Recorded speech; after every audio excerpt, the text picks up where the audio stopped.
সালামু আলাইকুম ভিউয়ার্স, কেমন আছেন আপনারা? আপনাদের জন্য আরও খুব মজার এবং লোভনীয় একটা পিঠার রেসিপি নিয়ে আসলাম। এটা হচ্ছে খোলাজা পিঠা। আপনারা অনেকেই চিনেন, অনেকেই বানাতেও জানেন। আমি অবশ্যই জানি, আপনারা খানও হয়তো বা মাঝে মাঝে। তারপরেও যেহেতু একটা রেসিপি ভিডিও, রেসিপি তো দিতেই হবে, তাই না? তো আপনারা কে কে খেয়েছেন এই খোলাজা পিঠা? কমেন্ট বক্সে কিন্তু কমেন্ট করে রেখে যেতে পারেন। তো এটা নোয়াখালী অঞ্চলে একটা প্রসিদ্ধ পিঠা। আমি তো মাঝে মাঝেই করি আমার পরিবারের জন্যে। সবাই খুব ভালোবাসে। সকালের নাস্তা কিংবা বিকেলের নাস্তাতেও কিন্তু এটা খুব ভালো যায়। তো এই যে আমি চালের গুঁড়ি নিয়েছিলাম 1 কাপ, সেটা আমি একদম পুরো গরম পানি দিয়ে গুলে নিলাম।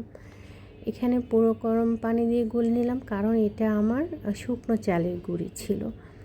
আর যদি এটা কাঁচা চালের গুঁড়ি থাকতো, মানে তাজা গুঁড়িটা, তাহলে এটা নর্মাল কুসুম গরমের থেকে হালকা গরম পানি দিয়ে গুলে নিলেও চলতো। তো যেহেতু শুকনো গুঁড়ি, তাই খুব ভালো করে এটা একদম গরম পানি দিয়ে 1 কাপ চালের গুঁড়ি আমি একদম মসৃণ একটা বেটার করে নিলাম। এটা ছিল পিঠা বানানোর প্রথম ধাপ।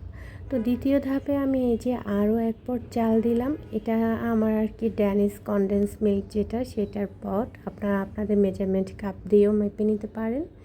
তো সেই কাপ দিয়ে আমি আরও 1 কাপ চালের গুঁড়ি দিলাম।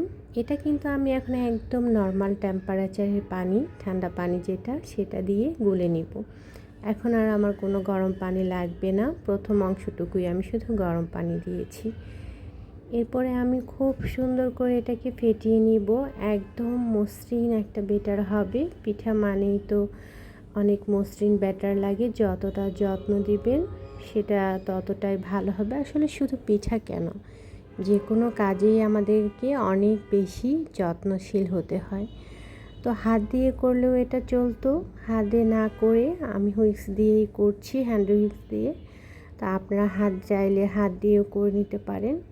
খুব ভালো করে একটা ব্যাটার তৈরি করে নিব এবং ধীরে ধীরে আমি পানি দিব, যাতে একেবারে বেশি পানি না পড়ে যায়। বেশি পানি দিলে কি হবে, অনেক সময় এটা একদম পাতলা হয়ে যেতে পারে। সেক্ষেত্রে আবার চালের গুঁড়ি অ্যাড করতে হবে।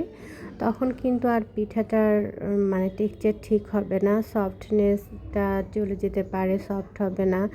যেহেতু একটা মেজারমেন্টের ব্যাপার আছে, আবার শুকনো চালের গুঁড়ি অ্যাড করলে কিন্তু পিঠাটা ড্রাই ড্রাই ভাব হয়ে যেতে পারে। এর জন্য ধীরে ধীরে পানি দিবেন, যাতে বেশি না পড়ে যায়। এই পর্যায়ে আমি একটু লবণও দিয়ে দিলাম এবং দিয়ে দিলাম আমি একটু বেকিং পাউডার। আপনারা এটা অ্যাভয়েডও করতে পারেন। আমার যেহেতু শুকনো চালের গুঁড়ি, তাই আমি বেকিং পাউডার দিয়েছিলাম, যাতে পিঠাটা ড্রাই না হয়, ফ্লাফি অ্যান্ড সফট হয়। তো আমি এই যে এখানে আমি 2টা ডিম দিয়েছিলাম। আমার 2 পট চালে 2টা ডিমই যথেষ্ট মনে হয়েছে। আপনারা চাইলে 3টাও দিতে পারেন। এই পিঠাটা কিন্তু হাঁসের ডিম দিয়ে খুব ভালো হয়। দেশি হাঁসের ডিম দিয়ে বানালে, যারা অরিজিনাল নোয়াখালী গ্রামের থাকে, তারা কিন্তু তাদের নিজেদের ঘরের হাঁসের ডিম, পাড়া ডিম দিয়ে তারা পিঠাটা বানিয়ে থাকে রেগুলার।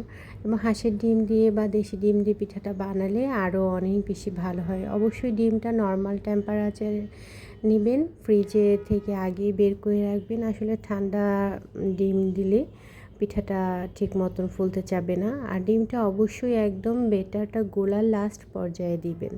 প্রথম দিকে দিলে কি হবে, যেহেতু গরম পানি ছিল, ডিমটা জমে যেতে পারতো। তো ডিমের টেম্পারেচারও খেয়াল রাখবেন, সেই সাথে আপনার ব্যাটারের টেম্পারেচারও খেয়াল রাখবেন। যদি এটা অধিক মাত্রায় গরম থেকে যায়, তাহলে কিন্তু ডিমটা দিলে ডিমটা জমে যাবে এবং পিঠাটা কিন্তু সুন্দর হতে চাবে না। তো এটা আমি মাটির খোলায় বানাবো। যেহেতু আপনারা নর্মাল ননস্টিক ফ্রাই প্যানেও বানাতে পারেন, ননস্টিক ফ্রাই প্যানেও খুব সুন্দর হয়। তো এবং এই তাওয়াটা কিন্তু একদম হাই হিটে থাকবে। একদম চুলার আঁচ একটু কমানো যাবে না। হাই হিটে পিঠাটা বানাবেন। হাই হিটে বানালেই পিঠাটা সুন্দর হয়। এই যে আমি 1 চামচ করে 2 চামচ করে দিচ্ছি। আর এটা এভাবে ঘুরিয়ে ঘুরিয়ে আমি এটা রুটির শেপ দিচ্ছি গোল করে। যখন ছিদ্র ছিদ্র বাবেলটা উঠবে তখন এটাকে ঢেকে দিবেন, তাহলে পুরো পিঠাটা ছিদ্র ছিদ্র থাকবে এবং খেতে অনেক বেশি টেস্টি হবে। যদি আসলে ছিদ্র ছিদ্র বা যে জালি জালি ভাবটা না হয় তাহলে আসলে পিঠাটা খেতে ভাল লাগবে না। এই জন্য পিঠাটার নাম আসলে খোলা জা বা খোলা জালি পিঠা, যেহেতু এটা অনেক বেশি ছিদ্র হয়। চিতই পিঠাটা যেমন এত বেশি ছিদ্র হয় না, অনেক সময় হয়, বাট এটা একদম পুরো পিঠাটা কিন্তু ফ্লাফি অ্যান্ড একদমই ছোট ছোট ছিদ্রে ভরপুর। এই জন্য এটার নাম মেবি খোলা জালি বা খোলা জা পিঠা, মানে জালির মতন ছিদ্র ছিদ্র হবে এবং নিচটা হবে একদম ক্রিসপি সফট এবং ছিদ্র ছিদ্র খুবই সফট হয়। হাঁসের মাংস, গরুর মাংস কিংবা সেমাই দিয়ে চায়ে ডুবিয়েও কিন্তু ওই এলাকার মানুষরা খেতে খুব ভালোবাসে। আপনিও একবার কিন্তু ট্রাই করতেই পারেন। হাঁসের মাংসের সাথে তো এটা জমেই যায়, সেই সাথে গরু বা খাসি বা মুরগি যেটাই বলেন, সবজি সব কিছুর সাথে খুব ভালো মানায়।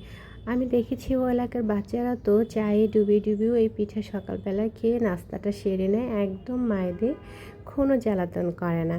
আপনারা কিন্তু একটু ট্রাই করতেই পারেন, যেসব বাচ্চারা একটু বেশি জ্বালাতন করে একদিন একটু ভিন্ন নাস্তা দিলেন। তা আমি এটা এই যে সেমাইও করে নিয়েছিলাম, সাথে সেমাইও খাবে পিঠাটার সাথে, সেই সাথে আমার চিকেন ছিল সেটা দিয়েও খাবে। তো আমি এখানে একটু লাচ্ছা সেমাই ঘন দুধ জাল করে নিয়েছিলাম, সেটা দিয়ে ভিজিয়ে নিলাম। পিঠাটার সাথে কিন্তু সেমাই দিয়ে খেতেও অনেক ভালো লাগে। তো আপনারা একটু ট্রাই করে দেখতেই পারেন কেমন লাগে। যারা ওই অঞ্চলে তারা তো এটার স্বাদ জানেনি, এটার স্বাদ বলে বোঝানোর মতো না। আর যারা অন্য অঞ্চলের নর্মাল চিতই পিঠা খেয়ে অভ্যস্ত তারাও কিন্তু এই পিঠাটা খেয়ে দেখতে পারেন। পিঠাটা কিন্তু অসম্ভব মজার হয়। না বানিয়ে থাকলে একবার রিকোয়েস্ট করব বানিয়ে নেবেন।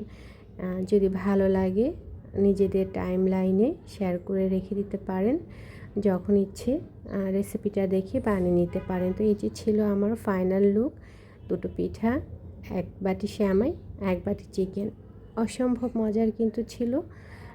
ভরপুর নাস্তার জন্য এটুকুই কিন্তু যথেষ্ট, আর কিছুই দরকার নেই। শেষে এক কাপ চা খেয়ে নেবেন। ধন্যবাদ। আসসালামু আলাইকুম।